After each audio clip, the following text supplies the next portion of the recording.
Business Law Pas FM bersama Dr. Ricardo Simanjuntak SH LLM. Mitra Bisnis Pas FM, hari ini kita akan membahas satu topik yang cukup menarik yang saat ini banyak menjadi perbincangan di media, yaitu tentang bagaimana seharusnya tindakan yang dilakukan dalam menghadapi perusahaan asuransi yang gagal dalam melakukan aktivitas bisnisnya. Orang bilang, kenapa OJK harus membubarkan? Nah, ada satu lagi pertanyaan. Kenapa tidak diambil langkah penundaan kewajiban pembayaran utang? Kalau dalam undang-undang kepailitan, itu adalah satu instrumen hukum ya yang digunakan untuk menyelesaikan sengketa yang timbul akibat dari ketidakmampuan debitur untuk menyelesaikan kewajibannya atau membayar utangnya. Jadi dia spesifik dari penanganan perkara utang piutang secara umum. Ya, jadi kepailitan tidak didefinisikan sebagai satu undang-undang atau peraturan yang menyelesaikan sengketa utang piutang secara umum, tidak. Dia secara khusus. Dia hanya dipakai atau dibentuk untuk menyelesaikan sengketa yang terjadi antara kreditur dan debitur yang disebabkan oleh ketidakmampuan atau tidak dibayarnya utang yang terbukti telah jatuh tempo dan dapat ditagih. Nah, tidak dibayarnya utang yang telah jatuh tempo dan dapat ditagih itu secara eksternal memberikan indikasi bahwa ada ketidakmampuan finansial dari debitur itu. Nah, kalau debitur tersebut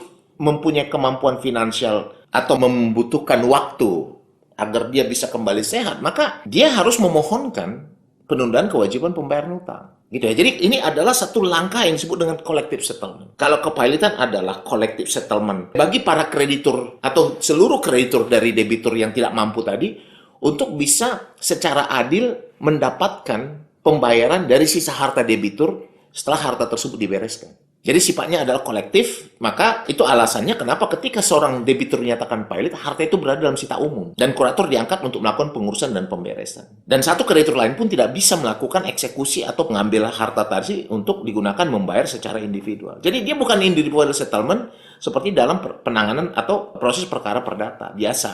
Tapi ini adalah collective settlement. Ini urusannya adalah penyelesaian dari sisa harta debitur yang dianggap berada dalam keadaan insolvent tadi untuk dibayarkan kepada masing-masing kreditur dari seluruh kreditur sesuai dengan hak-haknya. Sama halnya juga dalam PKPU. Kalau PKPU itu adalah satu hukum yang mengatur tentang penyelesaian ketidakmampuan menyelesaikan utang ya yang debitur secara kolektif dengan cara melalui proses restrukturisasi utang. Ya, jadi artinya ketika debitur itu mengajukan PKPU dan PKPU disetujui oleh pengadilan, baik dimulai dengan PKPU sementara, maka otomatis seluruh kreditur tidak lagi mempunyai kewenangan untuk memaksakan pembayaran atau bahkan untuk melakukan eksekusi, dan seluruh kreditur tadi akan berada dalam satu proses untuk memberikan respon khusus untuk kreditur separatis dan konkuren, memberikan mengikuti suatu proses yang nanti akan memasuki masa voting namanya, ya, untuk memberikan pendapat apakah proposal atau usulan perdamaian yang diajukan dari debitur yang pada umumnya dalam bentuk debt restructuring itu akan bisa secara majority disepakati, gitu.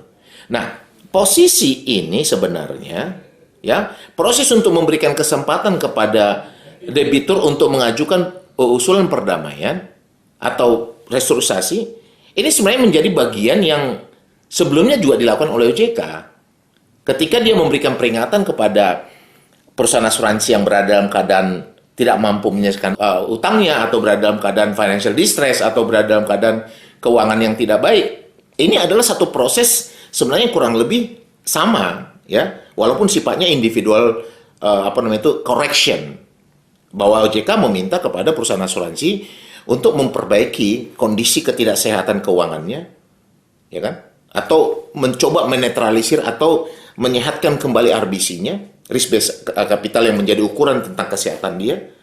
Nah, kalau dia nggak mampu, maka dia akan masuk kepada upaya pembatasan kegiatan usaha, jadi nggak bisa lagi menjual produk. Dan kalau juga nggak mampu, maka untuk tidak menimbulkan kerugian lebih lanjut, ya OJK akan mengambil tindakan untuk mencabut Demikian pembahasan kita kali ini. Saya Dr. Ricardo Simanjuntak untuk Business Law Pas FM.